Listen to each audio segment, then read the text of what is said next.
So Lamar, you've played in a lot of football games your whole life. This is your first AFC Championship game. Is there a different feeling for you entering this game? No, not really. No different feeling. You know, it's another game, a higher level atmosphere game. That's about it. You know, the atmosphere is going to be different. Well, I know there's obviously more you want to do, but just with so much craziness, especially this offseason, to get to this point right now where you're a game away from the Super Bowl, I mean, just what does it mean to go from maybe the uncertainty in the offseason to now, you know, playing for an opportunity to go play for it all? To be honest, Cordell, it doesn't mean anything right now. You know, we're still locked in on, you know, the prize, you know, that what we're chasing right now. So it really doesn't change nothing until we complete the mission.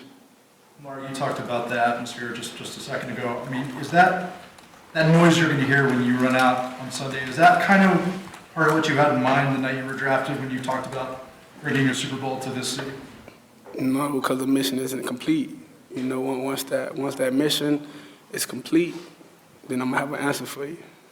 Lamar, knowing that the mission isn't complete, do you have to sort of balance yourself and not put too much pressure on yourself in this situation, knowing that it's a team effort, not just on your shoulders?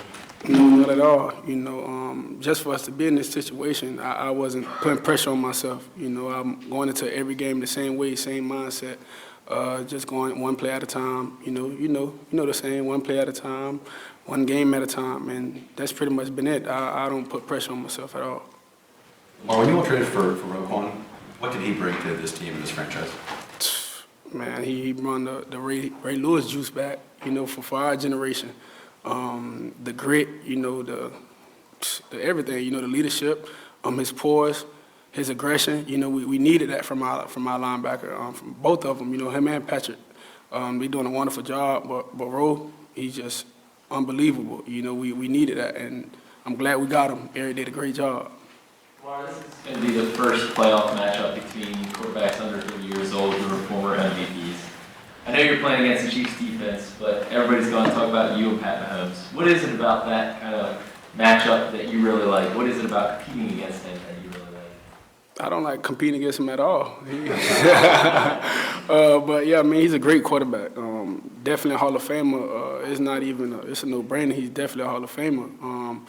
But it's just, I believe it's just two greats, up-and-coming greats, just going toe-to-toe. You know, like a heavyweight fight. Heavyweight matchup. That's just what I see. Lamar, I know it's been a few years since you played the Chiefs, but that last game, obviously big comeback in the fourth quarter. What was the feeling like in between, like when you were on the field? Does it add more pressure when you know that offense, Patrick Mahomes, is going to get the ball back, and you know you got to keep the ball away, so to speak, and to keep him from getting a chance? You know, like I told him, you know, there's no pressure at all on my shoulders or on my mind. The defense just got to do what they've been doing all season, and we got to do what we're supposed to do. You know, put points on the board, and we will have nothing to worry about. You know, just everyone do their job. It's a great team, no doubt about it. You know, all phases, special teams, offense, defense. But if you score points and you stop an opposing team, you have a fair chance to win, and that's just what we need to do. You see this defense every day. They've given every offense fits to this point. What makes them so great in your opinion? I believe each and every guy on our defense is just hungry. You know, they got their own chip on their shoulder from whatever they've been through. You know, we don't know everyone's story, but I believe our defense we got different guys with different mindsets, but the same goal, and that's showing out there on the field. You know, how they're just running over people and hitting people, you know, creating turnovers and stuff like that.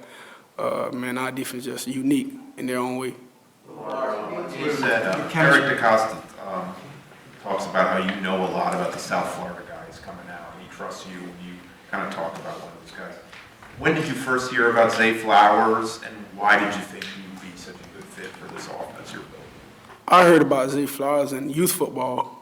Growing up, you know, they was always talking about the little kid number 4, you know, number 7 or something like that. I always heard about Zay in, you know, high school, college. He was still that same guy. And when I was like watching him on tape and stuff like that, I'm like, man, even though his team wasn't, you know, they wasn't all that. I don't want to say it like that, but it wasn't all that. But Zay made the most of it, you know, and most of his opportunities, and he just showed it. He was the same guy from youth football all the way up until now. So I just put a bug in Eric's ear. I was like, man, we need to go get him, you know, and he just did the rest. Mark, Mark Andrews can go on Sunday. What would it mean to you in this offense? It would mean a lot. You know, that's my, like I said, bread and butter, you know, big bro.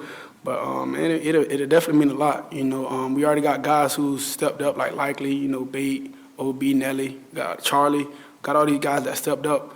But with Mark and the type of guy he is, the type of, you know, caliber player he is and what he brings to the table for us, it'll definitely mean a lot for us. Mark, you know Mark. You know Mark. Which one? You know Mark. Do you feel like he's going to play this week? That's up to Mark and Coach Harbaugh. Hopefully he will be up, though. Hopefully. I just want to follow up. If Andrews can go paired with Likely, what kind of dimension does that give you guys? If both of those guys are on the field? I don't know what dimension it brings us. You know, what would it give us? But with those guys on the field, we'll see. We'll see with all the talent we have around those guys as well. We'll definitely see.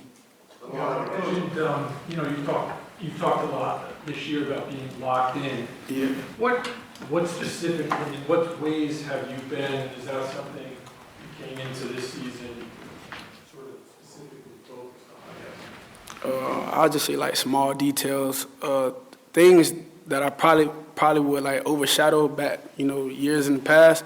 But now I'm trying to think about all the small details, what will help us in every situation. That's pretty much what I mean by staying locked in and focused.